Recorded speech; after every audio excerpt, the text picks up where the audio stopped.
Hey everybody, it's Josie. Welcome back to Cedar Creek Homestead.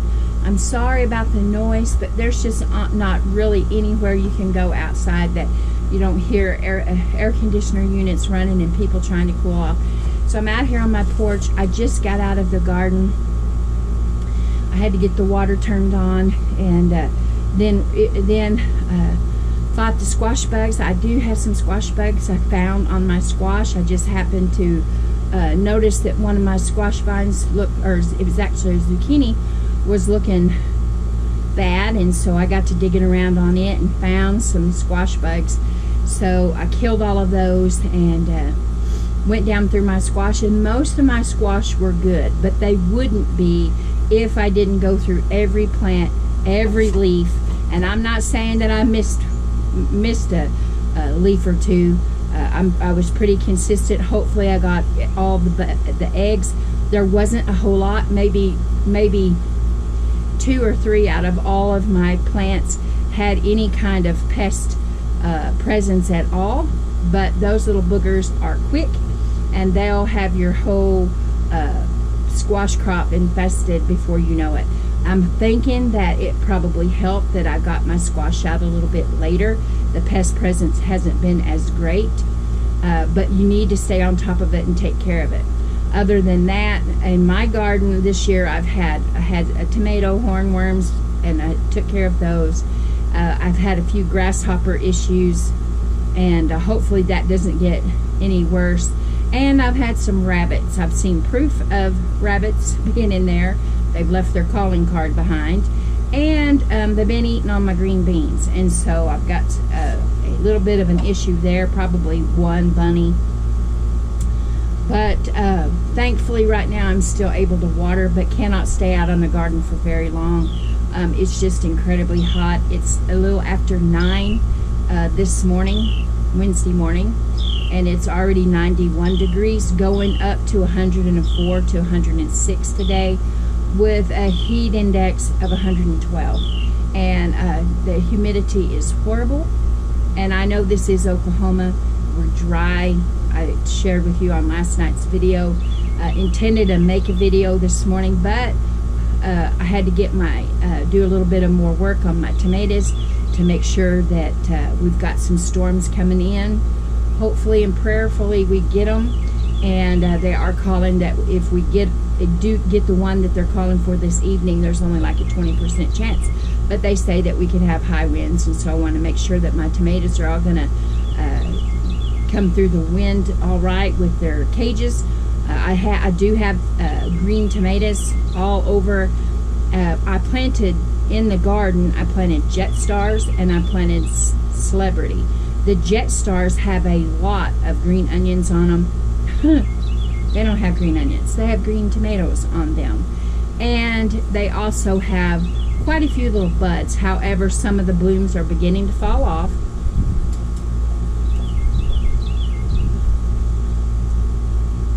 They also have blooms, but some of the blooms in the heat have fallen off. The same with our cucumbers. But the Celebrities have some blooms, but I'm not seeing a lot of tomatoes yet. But we do have some good news to hold on to, because starting tomorrow for us, the temperatures are supposed to be in the 80s and the 90s, with rain chances every day through Sunday. Thursday and Friday, I believe, have the highest rain chances in the 50s and the 60s, and we haven't seen that in a long time. So we're very hopeful and very prayerful that we're going to get the rain, get the cooler temperatures. And I think if we get that and we get into a pattern of a little bit cooler temperatures and the humidity breaks some, I believe that our stuff will come on. Now my green beans are just sitting there. They're about this tall. My okra is beautiful. It's growing. It's not real tall yet. I can see buds forming where it is going to bloom and it's going to put on. Okra loves the heat, so I'm not worried about my okra stand. It's looking really good. My purple hull peas and all of that is really vining and going crazy. I really need to get my purple hull peas staked. I should have already had that done. but I'm struggling with getting a T-post in the ground. That's how hard my garden ground is right now. If Blade is working and isn't able to go out there with me, but I think that if we get some good rains, I may be able to get those T-posts in and get them staked, and I'll just take the time to run to put those little runners up through there, because I definitely want a crop of peas, like purple hull peas, not green peas. Everything else, I replanted the cucumbers and they're coming on, and I'm thankful that we're still able to water our garden. I know that a lot of areas aren't able to water. The little town next to us has stopped their watering for their gardens, flower gardens, flower beds, vegetable gardens. They've put a stop to all of it. So far, ours has not done that. I hope it doesn't come down to that. But that brings me to what I kind of wanted to talk to you about. I know if you can see behind me, and I hope it's not coming off too dark, but I have a terrible time trying to find a place to sit that the glare is not on my glasses, and I'm afraid that drives people nuts. But I have turned my chair every which way, and I can't figure out the lighting and all of that kind of stuff. I'm no expert. I'm just somebody that's flying by the seat of their pants, so to speak. But anyway, the plants around me, I mean, unless we're just pouring the water to them, they're just drying up in this heat and this humidity, and they just we haven't had to mow in weeks and weeks, and everything is just crumply. And now the rains will probably bring the grass back on, and we'll be thankful for that, and we'll enjoy our gardens. It looks like I might have lost a few of the bushes that I had planted. I've got a Rose of Sharon bush in the front yard that is I don't think is going to make it, and probably a lilac bush as well. It just, we had to pick and choose what to water, and this year, and so the garden is what got it. And plus we're having to fill the stock tanks for the cows, and so that's a lot of water that we are consuming along with everybody else, and so it just didn't feel right going around and keeping everything watered when we the food for us and water for the animals was the most important thing. Harvest for me so far this year has simply been peppers. The peppers seem to be doing okay. Of course, they're getting watered like everything else, but they're growing. The pepper plants themselves aren't getting real big, but they are loaded with peppers. I'm trying to keep the peppers picked and encourage the pepper plants to grow. I may, after this heat, this terrible heat and humidity passes, I may try to prune the top out of the peppers to see if it encourages them to branch out and grow more. We have a long growing season, and so if we get back to more normal conditions here in the next little bit, we may have a really good and decent pepper harvest, and I'm hoping that, because I need to refresh a lot of the things that I like to keep on hand in the wintertime. I like to keep peppers on hand, pepper juice for beans, and my sister-in-laws love that, and I like to have pickled peppers and just all kinds of stuff. And so want to make some powders and some different things. But so far, get my key. So far, the peppers have been coming off pretty good. I had one ripe tomato, but it was split, and I see one on the vines blushing, so that's an encouragement. And then the other thing that I have absolutely been able to get off of there are cucumbers. Now these are the Armenian white, and they are some of them are straight and some of them come out just like this, but you know what, they'll slice up and they'll eat just fine. And then I have about a half a bucket of slicers, and I can pickle those. I went ahead and cut the small ones as well, just to kind of get the pressure off of the cucumbers so that they could kind of rebound in the rains. And so I'll be able to make some pickles and can some peppers, probably here in the next few days, be able to can some peppers.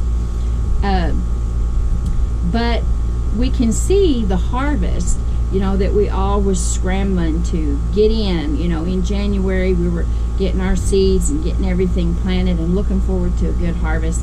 And harvest season is not over yet, so I'm not ready to give up on it. But it does concern me that the temperatures have been incredibly high. It's been so dry. And I know that everybody doesn't have rain in their forecast. We're looking at our gardens and we're looking at our pastures and our ponds. We're looking at our animals suffering in the heat. And we think to ourselves, what kind of harvest are we going to have? And that's exactly why we encourage you to not just depend on your garden, but to have backup as well. I'm growing these things, cucumbers and peppers, to make the things that my family likes. I'm hopeful for a big tomato harvest, hoping that my green beans will come on and grow. I'm definitely going to have black-eyed peas, okra. But there's other things that didn't do so well this year for me. My onions didn't do very well. It just didn't work for my onions.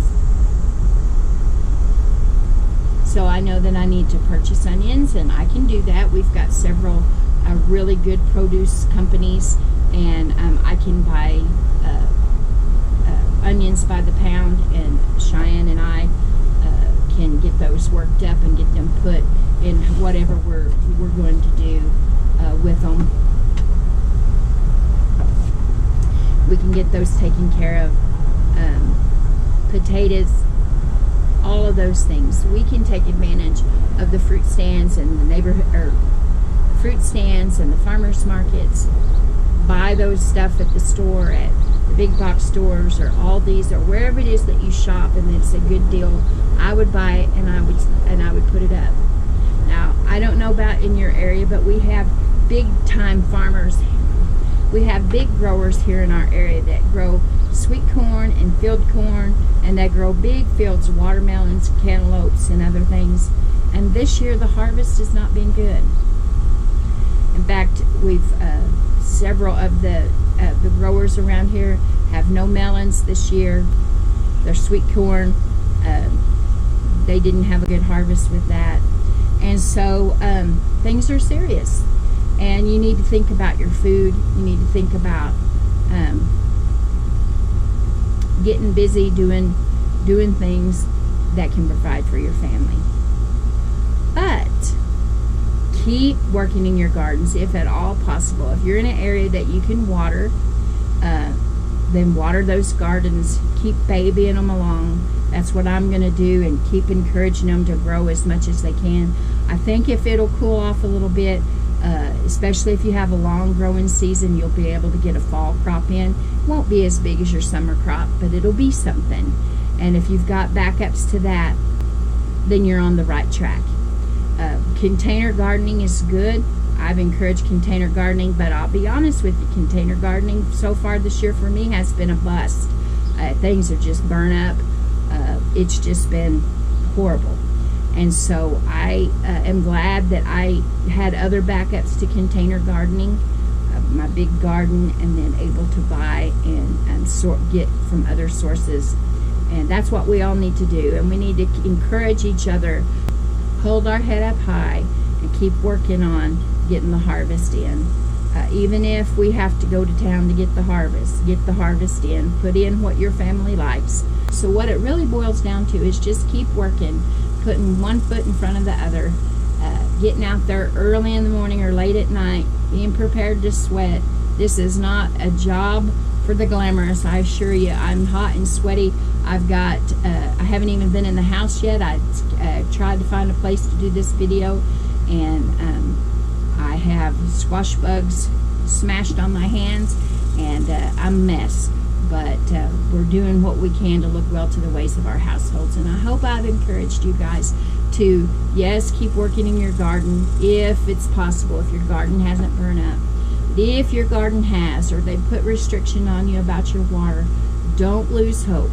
Next thing is to outsource. Go beyond the borders of your place and begin to get things from your produce stands, from your farmers markets, or from the shelves at the grocery store.